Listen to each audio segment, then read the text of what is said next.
Assalamualaikum warahmatullahi wabarakatuh. Good morning students, how are you today?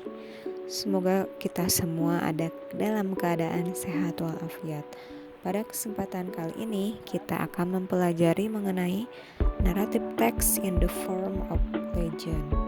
Ya, teks naratif dalam bentuk legenda. Oke, mari kita simak pembahasan berikut ini. Teks naratif merupakan jenis teks yang menceritakan urutan peristiwa kompleks disertai dengan penyelesaian masalahnya.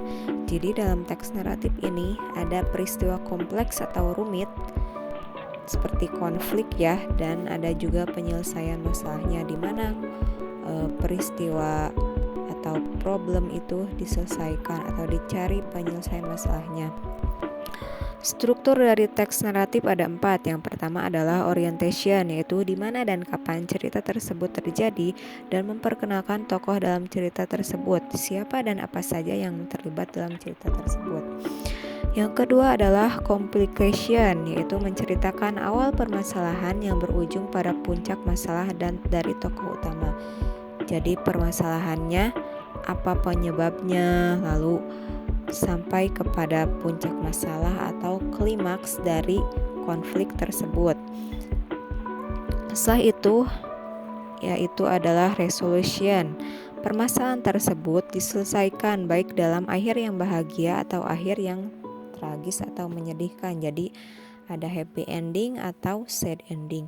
Dan yang terakhir adalah reorientation, itu bagian yang menceritakan pesan moral atau nasihat yang dapat dipelajari dari cerita tersebut.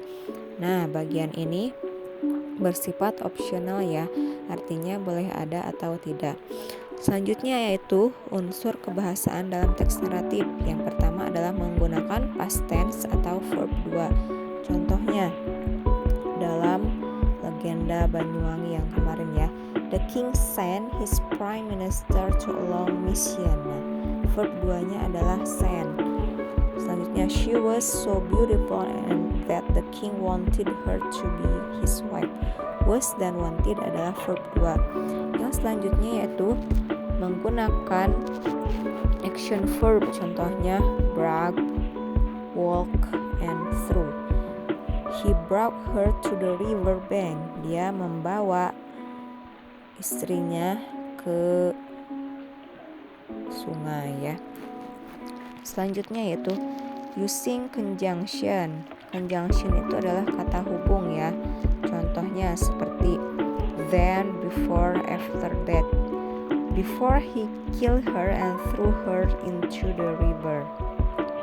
Nah, kemudian using the expression a long time ago. A long time ago atau once upon time adalah artinya dahulu kala atau pada zaman dahulu.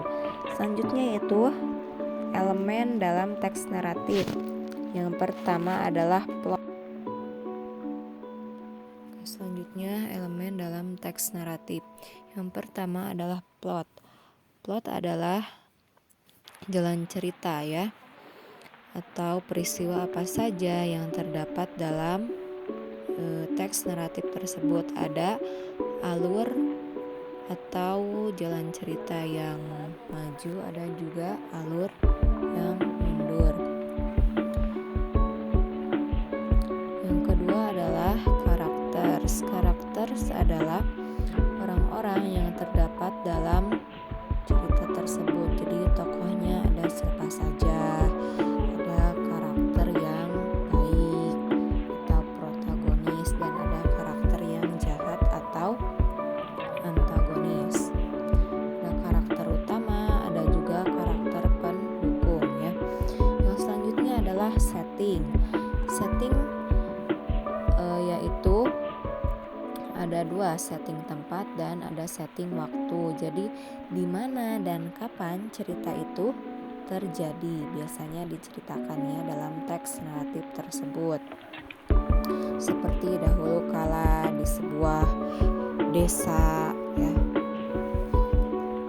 Yang selanjutnya adalah konflik. Konflik adalah masalah dari karakter tersebut. Jadi masalah-masalah dari tersebut ya. Jadi kalau cerita tanpa konflik itu bagaikan sayur tanpa garam ya. Makanya harus ada konflik dalam teks naratif. Selanjutnya yaitu adalah tema. Tema adalah pesan atau nasihat yang mencoba disampaikan oleh penulis cerita tersebut kepada si pembaca. Atau tema itu yang menjiwai dalam cerita tersebut. Misalkan temanya pendidikan, persahabatan, keluarga, dan sebagainya. Nah, di sini adalah teks The Legend of Slamet Mountain, legenda Gunung Slamet. Silahkan kalian analisis genetic structure dari teks Gunung Slamet tersebut. Orientasinya yang mana, complication-nya yang mana, dan resolution-nya yang mana. Kemudian terjemahkan ke dalam bahasa Indonesia